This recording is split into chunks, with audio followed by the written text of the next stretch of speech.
Everyone has a favorite, and the characters of Pearls can always be counted on to entertain us daily. Though it may sometimes be a little dark and perplexing, and even quite agonizing, with one of Pastis' infamous puns appears in the last panel.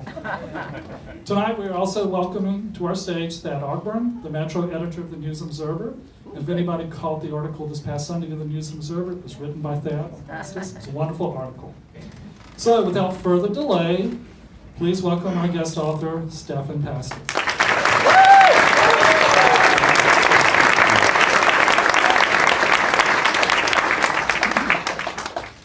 Thanks a lot. So the way this is going to work is I'm just going to prompt Stephan with some questions, and we have some slides here, and he has funny stories to tell about all of them, as you might expect. So he mentioned the puns, and if you read the story in the paper, I talked about the puns, and that's something, wordplay is something you are very much into. Do you know where that comes from?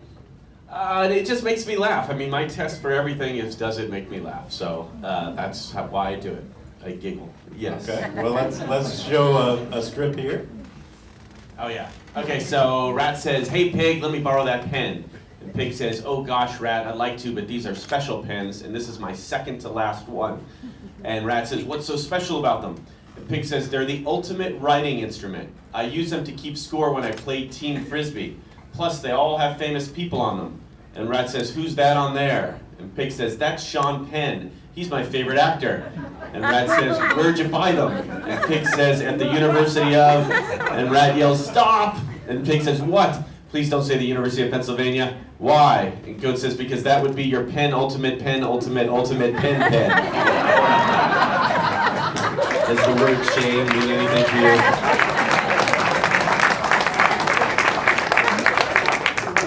How does that come to you? I think if I remember this one correctly, I think that word pen ultimate struck me as funny. So then I thought if you turn it around, you have ultimate pen, and then what else is ultimate? I know it's a frisbee game, and then you have the actor, and you have the school, and I could have kept going if I had more space. Do you save these for the Sunday strip? Yeah. The ones where you have an elaborate pun? Yeah, the Sundays are the only one where you have this kind of space. So the daily pun has to be just sort of a quick one, but this one you could just go to town, as you'll see.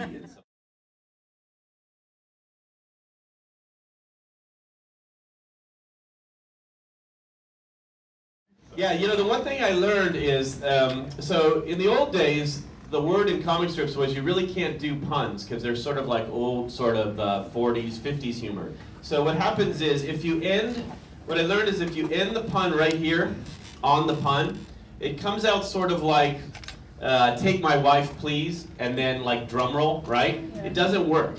So if you add this, then it tells you that I'm in on how stupid this is.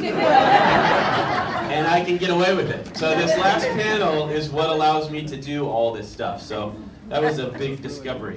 Yeah. And usually in that last panel, doesn't Rat or someone threaten violence against you? Yes, usually. Here Ron say, but yes, usually Rat. Yeah. Well, you mentioned going back into sort of stuff from the 40s, and a lot of people, some people may remember the Who's on First routine. Yeah. And so the next strip, I think, sort of plays around with that. Oh would you yeah. say? This was by far the hardest strip I've ever written. This is the rock and roll version of Who's on First. Rat says, "Whose drummer was Keith Moon?" And Goat says, "Right." And Rat says, "Whose?" "Yes." And Rat says, "What's the name?" "Watts is the drummer for the Rolling Stones." "I don't care about the Rolling Stones. Whose drummer is Keith Moon?" "You are correct there." "Where?" "Where was the guitarist for the Grateful Dead?" "How is he relevant?" "How's the guitarist for a different band?" "Who?" "Yes." "The Who?" "No." "Yes." "Whose guitarist is Pete Townsend?" "I don't know." "Third base." "When would you like this hit?" "When was the guitarist for Traffic?"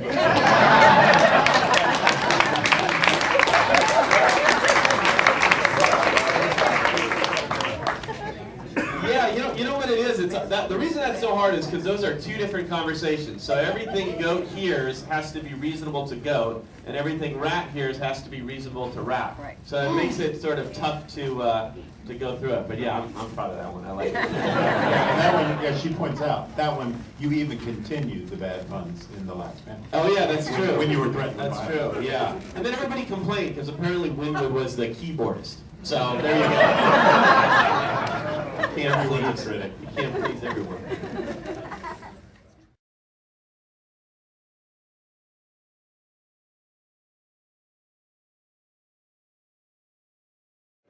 We have one here.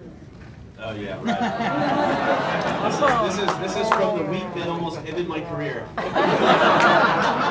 right, I don't get it. We've been searching 4 years for this Osama bin Laden fellow, and we can't find him anywhere. Want to know my theory? And Goat says, sure. What's your theory? And Rat says, I think he snuck into our country as an exchange student and is presently living with some American family who has no idea who he is. And Goat says, oh please, what American family could be that out of touch? And then here it says, I'm sorry, Osama, but at the end of grace, we say amen, not death to America.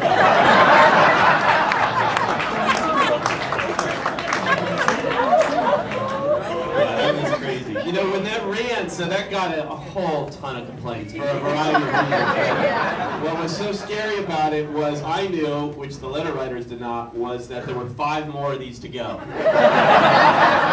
And it ended, they were all in Guantanamo, they had the black bags over their head.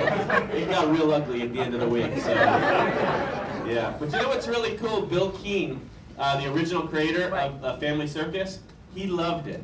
And he had this framed and in his living room. I saw it. He was a great sport. Yeah. Have there ever been other cartoonists who weren't as appreciative? Yeah. Yeah. Some of you may have heard this story, but do you guys remember? It's not around anymore. Remember the comic strip Kathy? Sure. Kathy Guys. Okay, I'll tell you this story really quick. This is my fault. This is totally my fault. I had a little character named Dickie the Cockroach.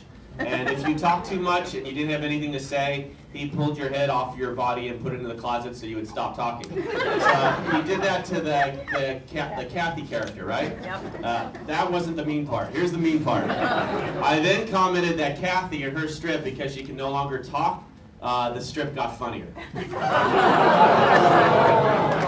I know. Okay, so fast forward a couple of years, I'm doing another sequence where Kathy Guyswhite, the creator, not the character, is playing Naked Twister with some other cartoonists. Because I had been a lawyer for 9 years, I knew that this is possibly a different legal standard. So I got her telephone number from the syndicate and I had to call her, and I had never spoken to her before. So I called her and I said, hi, Miss Guyswhite, my name is Stephan Pastis and I do the comic strip Pearls Before Swine. And there was a good 3 seconds of utter silence, followed by, I know who you are. So then I had to say, oh, look, I'm doing a strip where you're playing Naked Twister. And she said, you mean the character? And I said, no, you. And she said, oh, you're not running that. And I said, really? Because no one had ever said no. I had never asked anyone. So she said, you're not running it. So I hung up. What I failed to tell her was that I had already submitted the script. So my syndicate had to get all the employees in the building to call all the features editors and managing editors wherever I ran and get them to pull that particular strip. And so what I replaced her with was Scott Adams, who does Dilbert. I didn't even bother asking Scott. But here's a funny little kicker to this. So it was Wednesday before the Friday strip ran. The Friday one was the potentially offensive one. I got a call at home from the features editor for the Washington Post, who had just interviewed me, so she had my number. And she said, I got to tell you, that Friday strip, it's hilarious. I said, the Friday strip, which one are you looking at? And she said, you know, Kathy, Naked Twister, they had pulled it from an electronic bulletin board and it was going to run. So now we're in big trouble. So now my syndicate has to call Kathy back and beg and plead for her not to sue, and that we tried everything we could do. So it went well, she did not sue. But here's the kicker to the story. A couple years after that, Pearls is nominated for Best Comic Strip at our annual Rubens Convention. It's our annual thing that we have every May. Big black tie event. I'm sitting there in the audience waiting for my category, Best Newspaper Ship, to come up. It comes up. Guess who the presenter is? When I see her walk out on stage, I don't even want to win the award. So sure enough, she calls out and I get called. So I go up on stage, she hands me the trophy. She can't do anything on stage because there's, it's a big audience, there's a spotlight on us. But when you're done, the two of you go off to the side for pictures, just the two of you. She has still not said a word to me. So we go, they take the pictures, and when we're done, she sort of tugs on my shirt because she has something to say to me. She's really short. And so I sort of lean down, and the only thing I hear her say is, "I am so proud of you." It was so sweet. So she co-opted me forever. She could have lectured me for hours about how mean those strips were. By just doing that and being so classy, we've been friends ever since. So,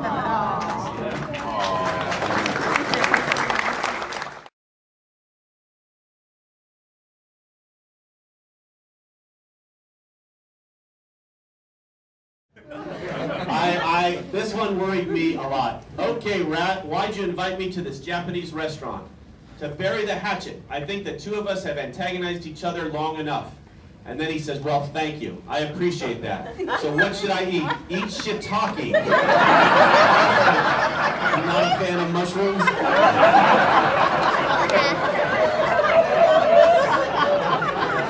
That was really pushing it. Yeah. I mean, it is a mushroom. It's a legitimate word. It is indeed. Any complaints on that? Oh, yeah.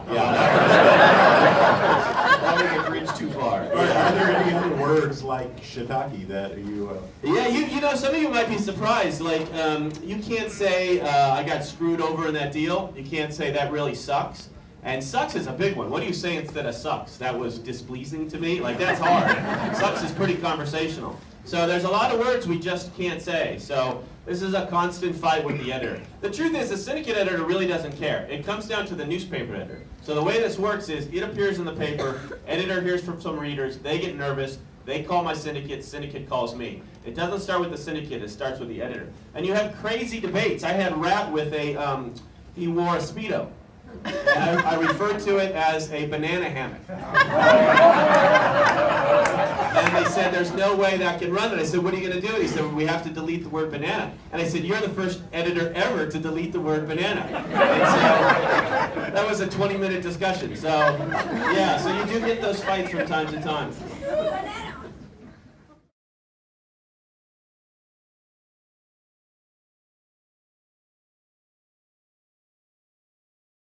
Yeah. So I thought this was rather harmless. Pig says, "Do you think if we're bad in life, we really go to a place called hell? And if so, what's it like?"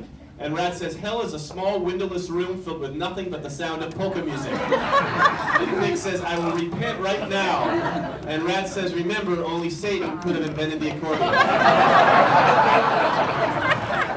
So do I hear from people over the word hell? No. Do I hear from priests because of all this? No. I hear from these guys. Show them. The International...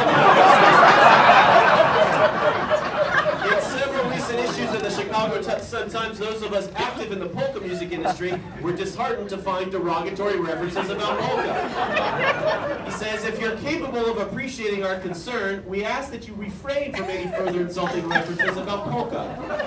A public apology would go a long way in demonstrating your sensitivity." So this sort of had the opposite effect. I got so excited that I did as many polka strips as I could, and I substituted them all in to run quickly. I wanted another letter from these guys. So if you ever want to complain, don't do it, because man, it just gets us so excited. I'll tell you one thing I do. So when you start out in this business, like you can be shaken very easily. So when you're in your first year and someone writes to you and they're horribly mean and they tell you that you suck, you think for a second, "Gosh, maybe I do suck. Maybe my career's ending." After 16 years, you kind of know where you stand. So now when I get them, I get excited. And here's why I get excited. You know when they send you those emails that are like all caps and you're terrible, you should leap and quit, and you're terrible, why do you bother doing this, blah, blah, blah. So whenever I get one of those and they're really angry, I write what looks like it's a form letter, but it's not. It's me writing. So I go, "Dear Pearls fan named," and I do an underline, and I write the name, Mark. Thanks for your support of Pearls Before Swine. Due to the overwhelming popularity of the strip, Stephan cannot respond to each and every one of his fans. But we appreciate your kind words. We will now place you on the Pearls mailing list unless you provide a reason why we should not do so. And man, oh man, when they get that, you should see the next email. And when I get the next email, you know what I do? I send them that same response a second time.